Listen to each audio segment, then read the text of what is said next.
எங்கிருக்கிறாரோ தெரியவில்லை.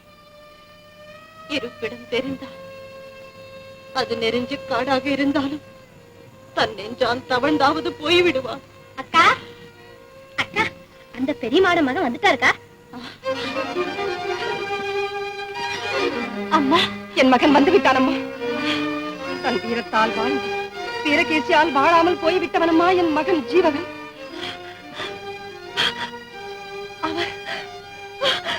அவர் தானம்மா என் கணவர். நீதான எழுந்திரு. நான் போய் என் மகனை அழைத்து வருகிறேன். கண்ணே கண்ணே, உங்க அப்பா வந்துட்டாருடா, உங்க அப்பா வந்துட்டாரு.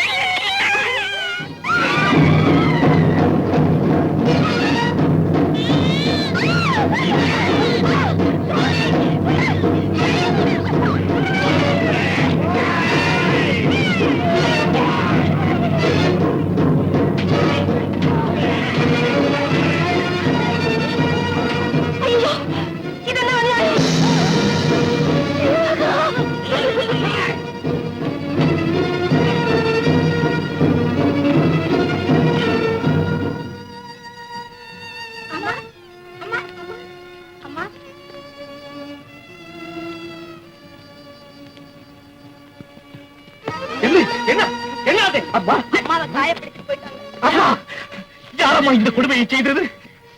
மருத நாட்டு வீரர்கள். என்னை பற்றி கவலைப்படாது, ரத்னாவையும் குழந்தையையும் தூக்கி கொண்டு போய்விட்டார்கள். ரத்னாவா? நான் சொன்ன பெண் தான் அவள். இப்போதுதான் அவள் யார் என்று தெரிந்தது. முன்பே அவள் சொல்லியிருந்த இந்த கதி வந்திருக்காது. அண்ணே, வீரகேச ஆட்களாக இருக்க முடியும். இருக்கும். வீரகேசா, நீ என் மனைவியை சிறையெடுத்து போனது நான் உரையெடுத்த வாளை உடன் எடுத்து வர வேண்டும் என்பதற்காகத்தான். தம்பி, போர்தாங்க தனியா போக வேண்டாம், படையுடன் போங்கள். பார்த்திப மன்னரை காக்க உங்கள் படை உதவட்டும். என் கூர்வாள் ஒன்று போதும் அவன் பெயரை இனி யாருமே கூறாமல் செய்வதற்கு. அம்மா, உங்கள் மகன் அறப்போர் புரிய போகிறான். இதில் இருப்போர் யார் இறப்போர் யார் என்று சொல்ல முடியாது. எனக்கு விடை கொடுத்து அனுப்புங்கள். வெற்றி திலகமாக மகனே. அம்மா, அம்மா!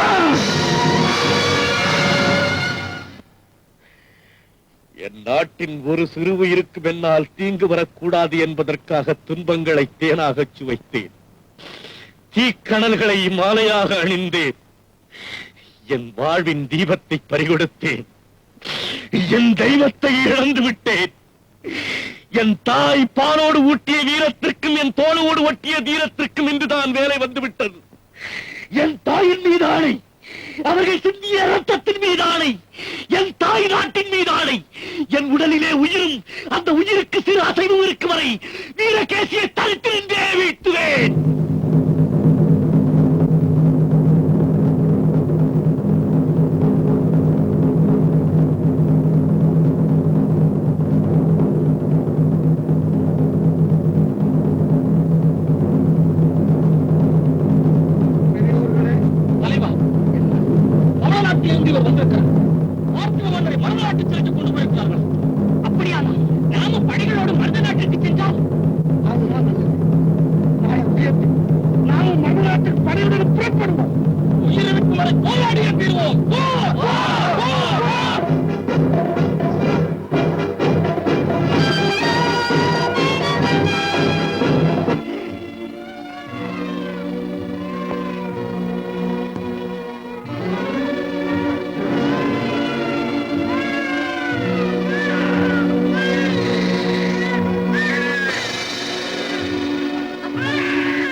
பாதுகாப்பை தாங்கள் ஏற்றுக்கொண்டார்.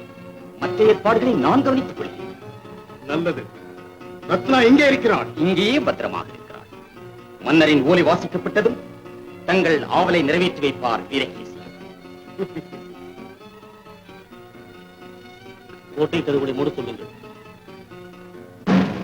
நல்லவர்களே, நாட்டின் தலைவிதியை நிர்ணயிக்க வல்லவர்களே, அரச பீடத்திற்கு நல்லவர்கள் வருவதில்லை. அப்படி அவர்கள் வந்தாலும் நல்லவர்களாக இருக்க முடிவதில்லை என்ற சம்பிரதாயத்தை மாற்றியவர் நாம் போற்றிய பூபதி மன்னர். அவர் நீங்காத நித்திரை கொள்வதற்கு முன் முத்திரையிடப்பட்ட இந்த ஓலையை உங்களுக்காக விட்டு சென்றிருக்கிறார். மக்களுக்காகத்தான் ஆட்சி, ஆட்சிக்காக மக்கள் இல்லை என்ற கொள்கை படைத்த நம் மன்னர் தன் கைப்பட எழுதியதை வாசிப்பார் பொன்னகிரி மன்னரின் பிரதிநிதி சர்தார் விக்ரம் கான்.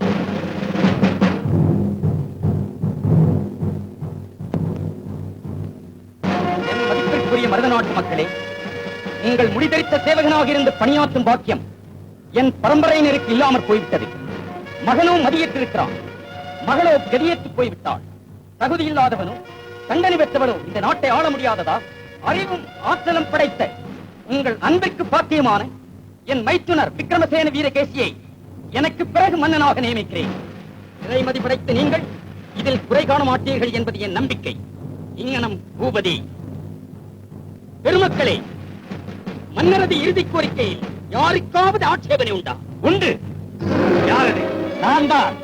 பொன்னாட்சி வெள்ளத்தில் மூழ்கியும் சாகாதவன், பொல்லாத சூழ்ச்சியறிந்தும் வாய்விட்டு சொல்லாதவன், ஆளில்லா நேரம் பார்த்து மன்னரை கொண்டுவிட்டு இந்நாட்டை தாயில்லா பிள்ளையாக்கியும் வரலாற்றை இந்த வாயில்லாத மக்களுக்கு சொல்ல வந்திருக்கிறேன்.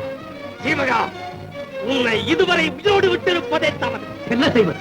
என்னை பிணமாக கொண்டு வந்து உன் பரிசு பணம் 10,000 பெறுவதற்கு இங்கு யாருக்கு வீரம் போதவில்லையே? பாதகமே, இப்போது நீ உன் நாவை அடக்கினால் இந்நாட்டில் ஒரு நல்லிடம் தருகிறேன். மரியாதையாக என்னை வணங்கு, வாழ்த்து கூறு. குற்றம் நிறைந்தவர்கள், குறைமதி படைத்தவர்கள், மற்றவர்களை புகழ்ந்தே தங்களுடைய வயிற்றை கழுவுகிறவர்கள் வேண்டுமானால் உன்னை வாழ்த்திக் கொண்டே இருக்கட்டும். நான் வாழெடுத்து வந்திருக்கிறேன். உன்னிடம் இருப்பது போர்வாள், உன்னை சுற்றி இருப்பது எண்ணற்ற போர்வாள். உன் உயிரை காப்பாற்றிக் கொள்ள முடியுமா என்று பார். நான் காப்பாற்ற வேண்டியது தூய்மையான அரச பீடத்தை, தூக்கி வரப்பட்ட அரசகுமாரியை. எங்கே ரத்னா? ஈடில்லாத அந்த செல்வம் ஈடாக போகிறது இந்த நாட்டுக்கு. அதை பற்றி கேட்க உனக்கு உரிமை இல்லை. உண்டு உண்டு என்று சொன்னால் துண்டாகிவிடும் தலை. மன்னிப்பு கேட்டுவிட்டு பிழைத்து போ. மன்னித்து பழக்கம் உண்டு, மன்னிப்பு கேட்டு பழக்கமில்லை. மாற்றிக்கொள் உன்னை. மாற்ற முடியாது என்னை. இனமாக கூடவா? விடுங்கள் அவனை. நெருங்காதீர்கள். என்னோடு போக வேண்டியது அந்த அதிகாரம். விலகி நில்லுங்கள்.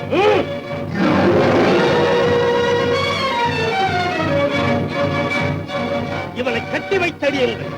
நான் மருதத்தின் மன்னர் என்ற பெயர் இவன் ரத்தத்தால் எழுதப்பட வேண்டும்.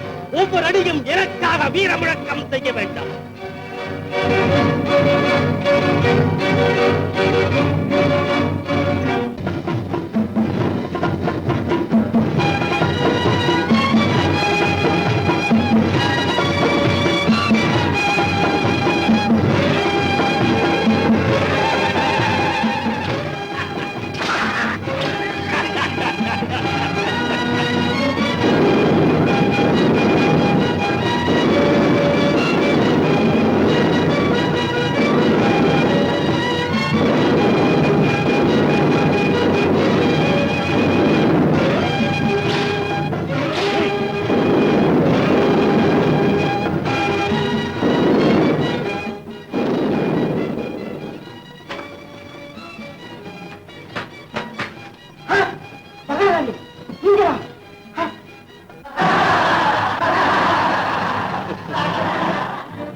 மக்களை சிந்திக்க வைத்தவரை பார்த்தே மக்கள் சிரிக்கிறார்கள்.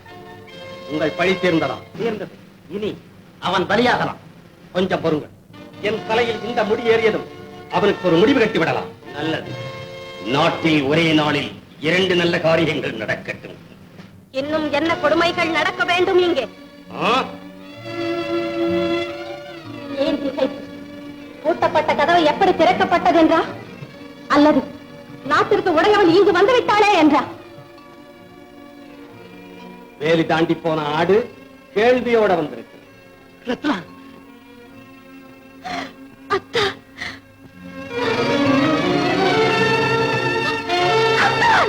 அத்தா, அத்தா, அத்தா, ரத்னா, ரத்னா, ஐயோ, என்ன இது? உங்களை காண துடித்த என் கண்களுக்கா இந்த கொடிய தண்டனை? இந்த அடியெல்லாம் மன்னன் மகளை தொட்டதற்கு, இந்த பொல்லாதவர்களை கொல்லாமல் விட்டதற்கு, அல்லது மக்களின் மேல் அன்பு வெள்ளம் கொண்டதற்கு?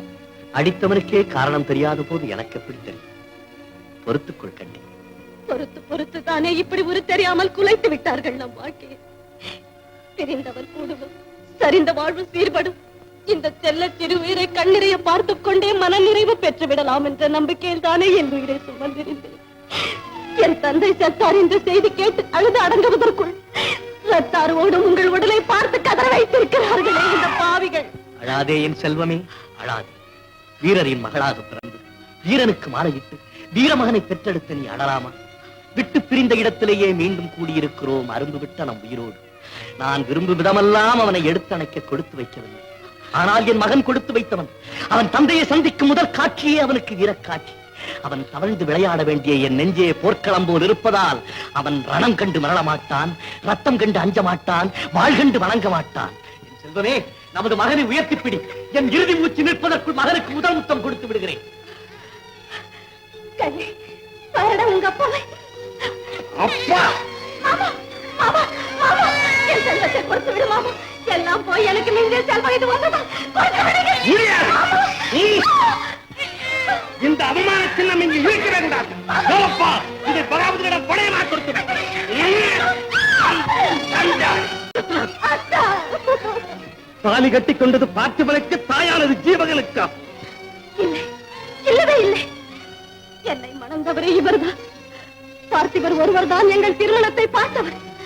வேதியர் குருவிலே இந்த தாலி கட்டினார் இவர். அதை தொட்டு கொடுத்தார் பலர். நீயும் தான். ஓஹோ, இப்படியும் ஒரு சதி நடந்திருக்கிறதா? கிடையாது, சதி தர்மம் தான் நடந்திருக்கிறது. நான் மணந்த இவருக்காகத்தான் சகலத்தையும் துறந்து விட்டேன். என் தந்தையின் சிம்மாசனமோ தாயும் சீதனமோ எனக்கு வேண்டாம். அந்த வெற்றி வாழ் உனக்கே இருக்கட்டும். என் வெற்றி குங்குமத்தை நிலைக்க செய்துவிடு. மரகத முடியும் மன்னர் பீடத்தையும் நீயே வைத்துக்கொள். இந்த மஞ்சள் கயிற்றை, என் மகனை செல்வத்தையும் என்னிடம் இறக்கி விட்டுவிடு. வைகை முதல் பொய்கை வரை பறந்திட்ட என் நாட்டிலே கையகல நிலம் கூட நான் கேட்கவில்லை. என் வாழ்க்கை விளக்கை மட்டும் அணைத்து விடாதே மாமா, அணைத்து விடாதே. உன் அதிகார எல்லையை கடந்து உனக்கு தொல்லை ஏதும் இல்லாமல் உலகத்தில் நாங்கள் இல்லை என்று சொல்லும் அளவுக்கு எங்கோ ஒரு கோடிக்கு போய் விடுகிறோம். தக்காளி கேட்டீர்களா இந்த கலியுக கண்ணகையின் வாதத்தை? அவமானம், பெருத்த அவமானம். ஒருவன் பெயரிலே தாலியை கட்டிக்கொண்டு மற்றொருவனோடு வாழ்ந்திருக்கிறாள். விக்ரம், பார்த்திவ மன்னர் இதை கேட்டால் என்ன நினைப்பார்? ஒன்றும் நினைக்க மாட்டார். பார்த்திவன் ஏன் சந்தேகமா? ரத்னா ஜீவகனைத்தான் மணந்தாள். காதல் நிலையறிந்து கற்பின் நெறிதறிந்து நான் தான் இருவரையும் பிணைத்தேன். நம் எதிரிகள் ஒவ்வொருவராக வந்து கொண்டே இருக்கிறார்கள். யார் வந்தால் என்ன தளபதியாரே? சுல்தான் பகாவுதீன் அவர்களின் பாதுகாப்பில் தங்களின் முடிசூட்டு விழா நடந்தே தீரும். நடக்காது. உங்கள் முன் படிக்கப்பட்ட ஓலை மன்னரால் எழுதப்பட்டதல்ல, ரத்தனால் எழுதப்பட்டது. அவனையும் கொன்று விட்டான் இந்த கொலைகாரன். அலங்காரே, நீ உன் அதிகாரம் செல்லாது. இனி நீ உயிரோடு இருக்கக்கூடாது.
கொண்டு போய்விட்டார்கள். நீங்களாவது காப்பாற்றுங்க மாமா. அரண்மனைக்கு வெளியே சித்த நாட்டோடு காத்திருக்கிறான். இப்போ நாங்கள் வருகிறோம்.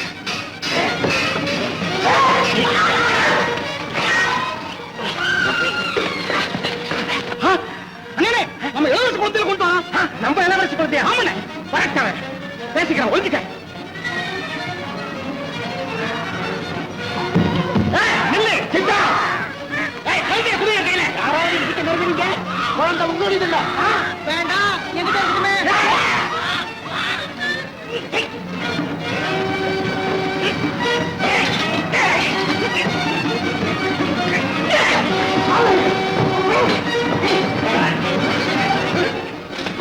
ரோஷி பயலே.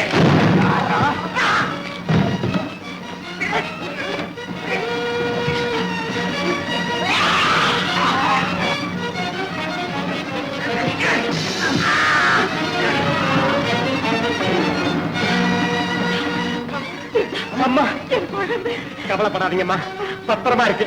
தம்பி தைரியம் திருட்டு அரண்மனைக்கு போயிருக்கு. போய் வாங்கிக்கீங்க. வாடா வாடா.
ஆஷாவையும் பீரங்கி முன்னால கட்டி வச்சு பகாவுதீன் சுட போறான். போங்க போங்க. இனி என் பிடியில் இருந்து தப்ப முடியாது. உன்னை அழைக்கும் பீரங்கிக்கு என் கையாலேயே தீ வைக்கிறேன்.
பிறந்த நாட்டிற்கே துரோகம் செய்ததற்காக, இந்த நாட்டு மன்னரை கொன்றதற்காக, என் தாயை படுகொலை செய்ததற்காக, அம்மா!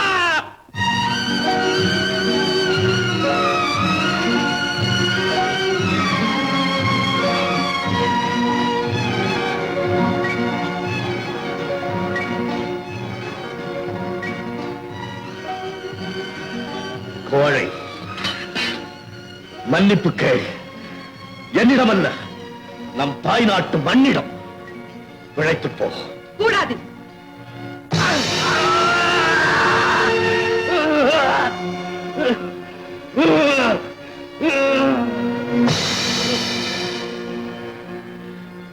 என்ன காரியம் செய்தீர்கள் மகாராணி?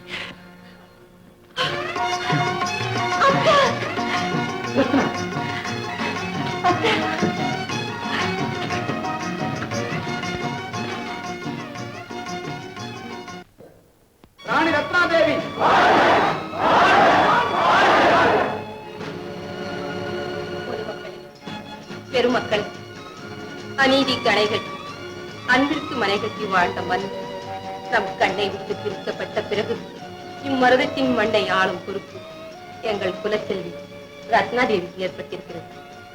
அதற்கு ஒப்புதல் தந்த சபையோர்களுக்கும் பக்கபலமாக இருந்த சுவர்ணகிரி மன்னர் அவர்களுக்கும் பவள நாட்டு மன்னருக்கும் என் நன்றி.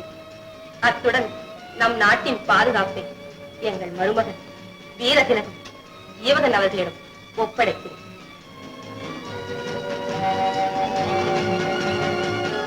அறிவிச்சிறந்தவரே, அரசியார் விருப்புடன் தந்த பதவியை பொறுப்புடன் ஏற்க சித்தமாயிருக்கிறேன். ஒரு நாட்டின் பாதுகாப்பு பணப்பெருக்கில் இல்லை, படைபலத்தில் இல்லை. பகை நீக்கி வாழ வழிவகுக்கும் நம் திறமையில் தான் இருக்கிறது. வானத்தால் உயர்ந்து தானத்தால் வளர்ந்த நம் நாட்டை இனி சமாதானத்தால் தான் பாதுகாக்க முடியும். அகிலத்தின் அமைதியெல்லாம் ஒற்றுமை என்ற ஒரு சொல்லில் தான் கட்டுப்பட்டிருக்கிறது. ஆகவே இனி இந்த கத்தி தேவையில்லை நமக்கு. சமாதானம், சமாதானம், அது ஒன்றே நம் வாழ்க்கையின் லட்சியம். வாழ்க உலக சமாதானம்.